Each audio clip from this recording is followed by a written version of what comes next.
Scooby-Doo, the Mixed-Up Museum.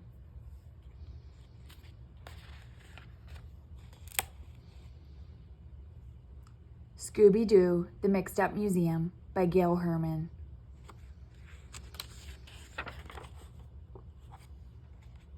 The Mystery Machine squealed to a stop. Velma jumped out. "We are late," she cried. "The Museum of Natural History will close before we get to see the dinosaurs."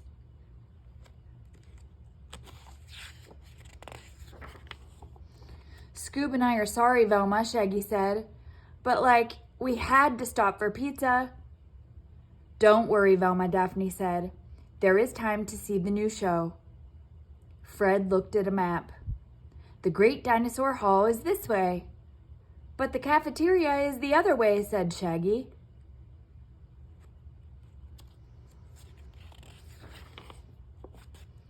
Velma led the gang through the jungle room. Shaggy read a sign.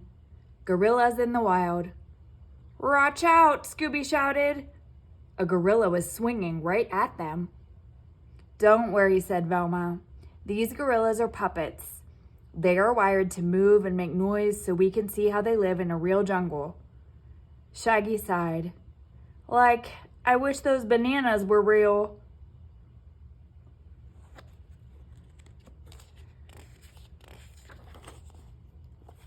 Next they came to the elephants. The animals raised their trunks. "Rakes?" asked Scooby. "Fakes," said Velma. "Even those peanuts," said Shaggy. Finally, they reached the dinosaur hall. Large dinosaur skeletons peered down at them. A crowd of people oohed and ahed.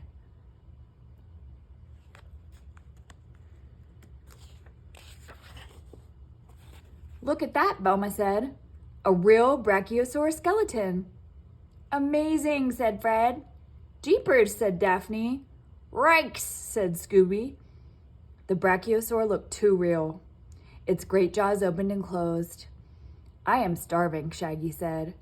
"Ree-roo," said Scooby, licking his lips.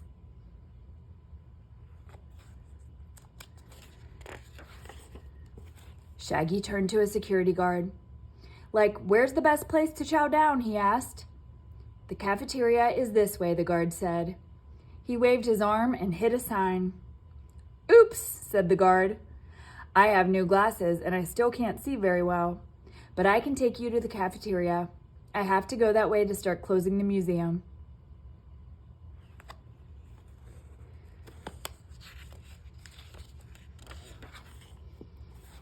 A few minutes later, Shaggy and Scooby had emptied the salad bar, the soda machines, and everything in between.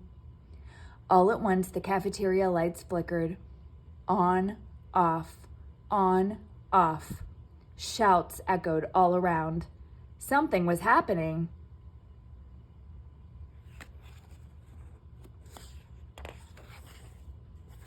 "Come on, Scoob," shouted Shaggy. "We have to find the others." They raced back to the dinosaur hall. The brachiosaur skeleton swung its mighty head. It snapped its jaws. One leg moved, then another. "It is alive!" a boy shouted.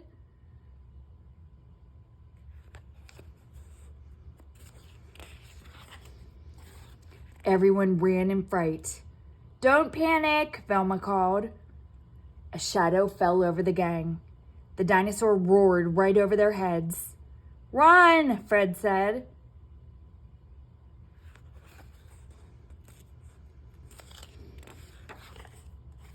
They raced past the elephants. The elephants raised their trunks and stomped their feet. They sounded angry.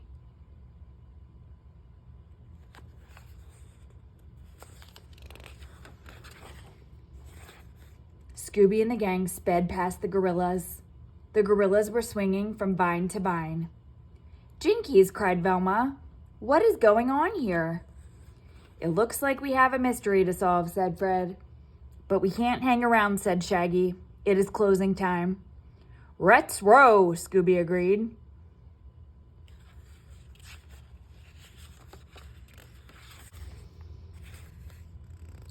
Said Daphne. "Would you stay for a Scooby snack?" "Awoo!" howling filled the hall. "Rikes!" cried Scooby. "A ronster!" He jumped into Shaggy's arms. "How about 2 Scooby snacks?" asked Velma. "Okay." "Great," said Velma. "Now let's split up and look for clues," said Fred. "Daphne, Velma, and I will find the security guard. He might know something."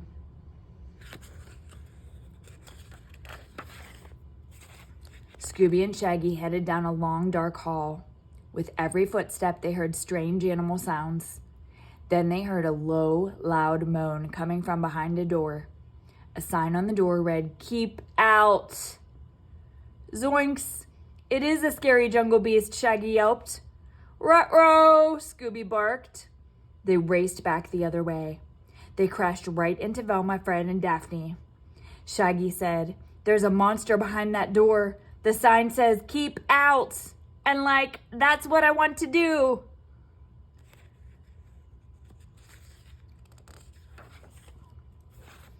"I have an idea," Velma said. She flung open the door. Then she flipped on the light. "Thank goodness," said a voice. "Hey, it's the security guard," said Shaggy. "What are you doing here?" The guard waved around the room. The gang saw buttons and levers and switches. "This is the museum control room," he explained.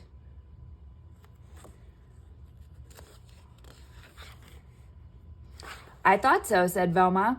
"I bet you stepped inside to close down the museum, but you could not see very well." "I turned off the lights by accident," said the guard, "and when I tried to find the switch, I pressed all the wrong buttons." "And everything went crazy," Velma finished. With some help from the gang, the guard quickly fixed everything. The museum grew quiet.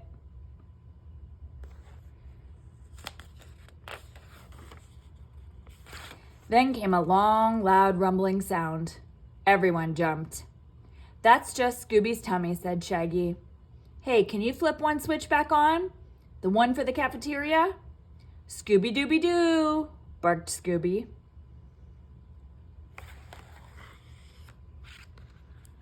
The end.